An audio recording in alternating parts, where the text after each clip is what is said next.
You guys love the fried rice that I did recently, so let's level it up and make Nasi Goreng. Also, before we get started, this is everything we're going to need, plus the additions of rice, water, salt, oil, and pepper.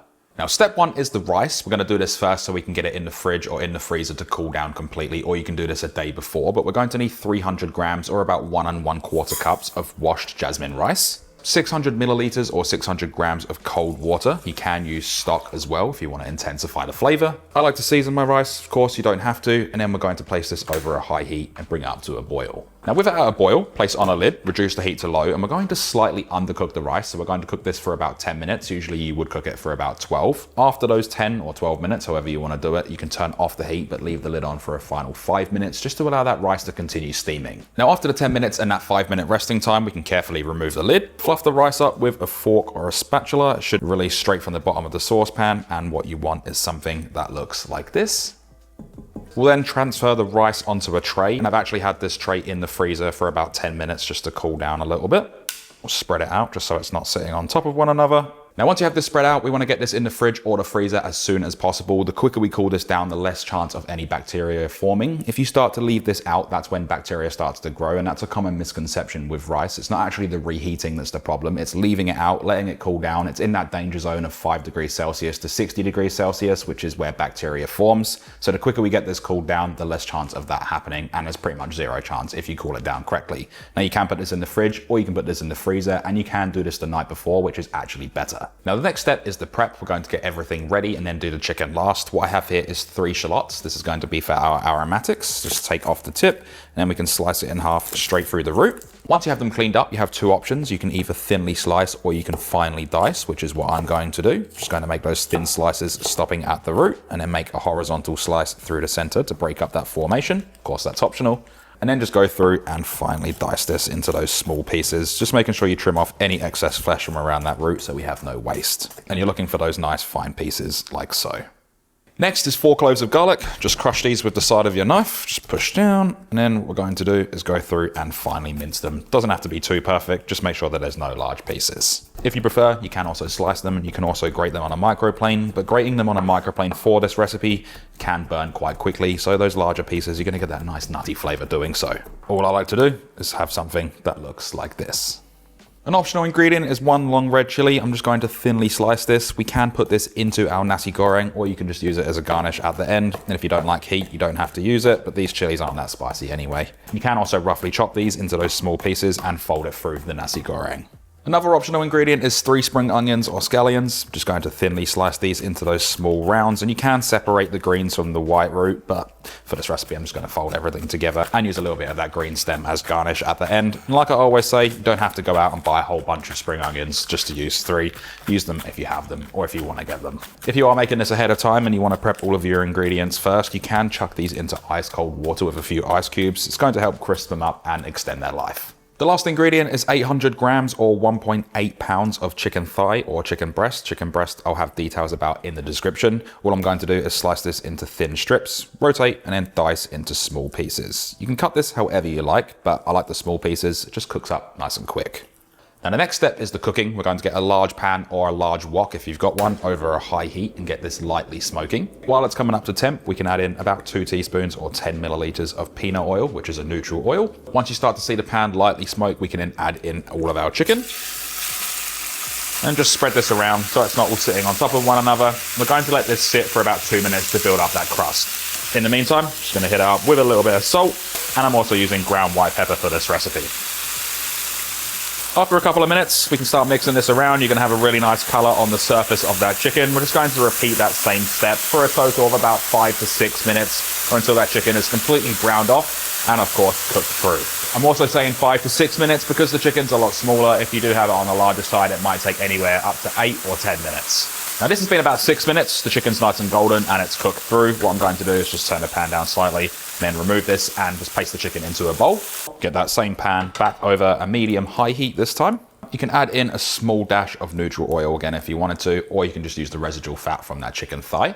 And this time we're going to add in those aromats, which is that shallot, the minced, sliced or grated garlic, as well as that chili. I'm not going to use all of it. I am going to save a little bit at the end.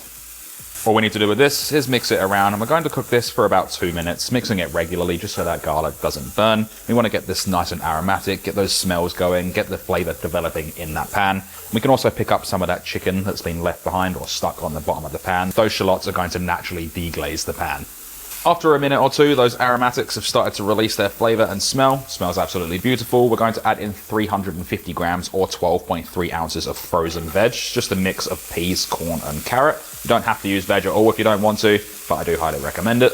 Keep this over the same heat, just mix this all through. We're going to cook this for about 2 to 3 minutes, just until all of that moisture that has come out of those vegetables has evaporated. So after a couple of minutes, most of that moisture has evaporated from those vegetables. We can add our chicken back in and any resting juices. Get your rice out of the fridge or the freezer and then start adding this in. Break up the rice so it's not all clumped up and start mixing it all together, making sure all of those vegetables are mixed throughout. And we can also increase the heat to high as we want to get that nice fried flavor all over the rice. At this point, we'll add in 3 tablespoons or 1/4 cup of kecap mayonnaise. This is just a sweet soy sauce and it's essential for this recipe. 1 tablespoon of soy sauce, 1 teaspoon or 5 milliliters of fish sauce, 1 teaspoon of sambal oelek, which is just a chili paste, and 1/2 teaspoon of shrimp paste. It is optional, but it's going to get that nice authentic flavor. You can also buy Nasi Goreng versions of this, depending on where you go and what Asian grocer you go to. With the sauces in, start mixing this around, get everything coated. The rice will start sticking. It's exactly what we want. We want to get that nice fried flavor all over. And this is going to produce a beautiful color right now as well. Where this one differentiates from the fried rice recipe we did a couple of weeks ago, we used dark soy sauce to get the color. That ketchup mayonnaise is going to produce the beautiful color in this one. And of course, you've got the shrimp paste, the fish sauce. It's all going to change the flavor, so it's not completely the same. Also, the sweet soy sauce or that ketchup mayonnaise is going to help get a really nice caramelized flavor on this as well. Just makes everything taste so much better. All right, at this point, everything looks and smells fantastic. We do want to give it a try and taste for any seasoning. I am also going to add in about 1/2 of those spring onions or scallions, just for a little bit of freshness. I'll save the other bit for garnish. I do have some fried shallots here as well. You don't have to use them, completely optional. I'm going to add a few in here as well, just for a little bit of texture, but I'll mainly use it as a garnish at the end. I am just going to add a touch of ground white pepper and the smallest bit of salt. If you prefer to use MSG, you can add that in as well. Start giving this all a really good mix through. Just make sure all of those spring onions are thoroughly mixed. Scrape off any of that stuck rice at the bottom. It's all extra flavor, exactly what we want. And we're going to cook this for a final 1 minute over a high heat. So once all checks have been done, you're happy with the flavor, you're happy with the taste, the texture looks fantastic, we can then remove this from the stovetop. Now for traditional Nasi Goreng, we're going to place a small pan over a medium heat, and we're going to do this for a fried egg. While the pan's coming up to temp, I'm just going to add in about a teaspoon of neutral oil, which is that peanut oil again. And for the purpose of this video, I am only going to fry 1 egg. I'll cook the rest fresh when I go to reheat. Now I probably cook my fried eggs a lot differently to how a lot of people do it. I like to start this off over a medium heat, let that white set so nothing breaks, nothing's too harsh on the egg, especially that yolk, because they can be prone to breaking. Once that egg white has set, we can then crank the heat up and get those nice crispy edges. So after a couple of minutes, we're going to crank up the heat and just get those nice crispy edges all over. And all we're looking for is something that looks like this. Now with this one, I'm going to serve it up slightly differently. This recipe still makes 5 portions, but I'm going to serve one of them in a bowl just to make it a little bit more presentable. And you can get a 6th or even a 7th portion out of this if you wanted to make the portion sizes smaller, but you will need to adjust the macros yourself. Once you have the rice portioned out, I'm going to place over that fried egg on top of the one that I've served in a bowl. And then we can garnish this with our spring onions. Just make sure you use up this leftover so we have no waste. And then finish these off with some fried shallots, which is of course optional. And you can also use that fresh chili as well if you'd like to. Now with storing these, the same rule applies with getting these into the fridge as soon as possible. So we just let them cool down for about 10 minutes just so they don't steam, and then we can place on the lids. These will go in the fridge for up to 4 days and in the freezer for up to 3 months. And for reheating, your best bet's gonna be a microwave. Just add a little bit of stock just to rehydrate, or you can put it in a pan and you can add a little bit more soy sauce, just jazz it up and freshen it up a little bit. Choice is all yours. So with everything said and done, there's one thing left to do. We can break up that egg, break up that yolk, and we can then dig in. That is a beautiful blend of flavors. It has the perfect balance of spice, sweet, and salt. And then you've got that egg yolk that just goes through at the end, just adds that nice little creaminess. The rice has that really nice smoky flavor to it. Absolutely delicious dish.